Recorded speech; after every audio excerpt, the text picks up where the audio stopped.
joined with Quinton Naidoo ahead of our match on Sunday against Dartford. Q, we've reached the halfway point of the season now. How can you summarise the season so far?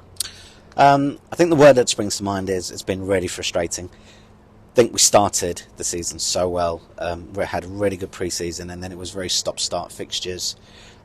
We lost some momentum, then picked up again, and then unfortunately we had 3 losses by this point, which has really kind of not taken us out the running, but it's definitely given us more to do.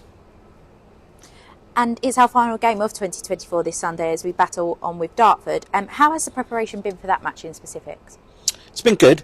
I'd like to say we prepare for every game the same way, but with Dartford there's always something extra.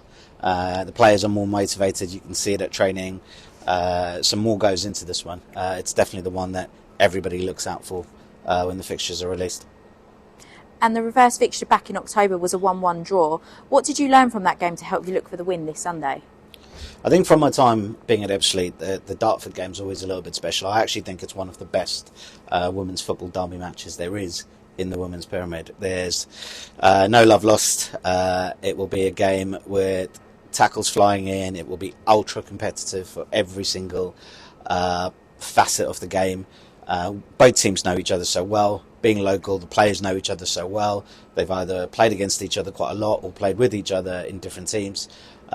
So it's going to be a very, very kind of special day, but we're expecting a tough game. And with Sunday's match, with the anticipation of that game, the home supporters will of course make a huge difference, you'll say.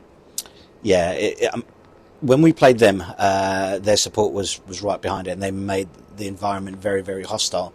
I'm not saying that we're going to make it hostile, but our supporters are definitely not going to make it easy for any team. And you know, we're fully expecting a nice big crowd at the Cufflink to get behind the girls.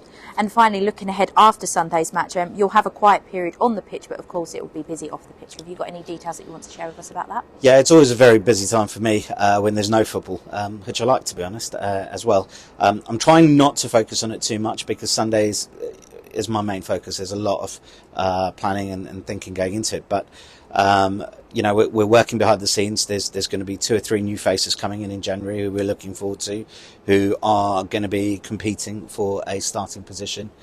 So it's not kind of adding necessarily to the squad, it's adding to that starting 11, which is very, very important, so that we've got that competition right.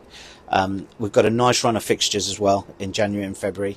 There's a few decent cup competitions as well that we've got some nice draws and some, you know, some very competitive draws as well. But looking at it, it's January looks like a really nice time for us. We've got a lot more home fixtures as well in the second half of the season, which will make a massive difference to our league position. Well, thank you, Hugh, for talking to us, and good luck on Sunday. Thank you, Kate.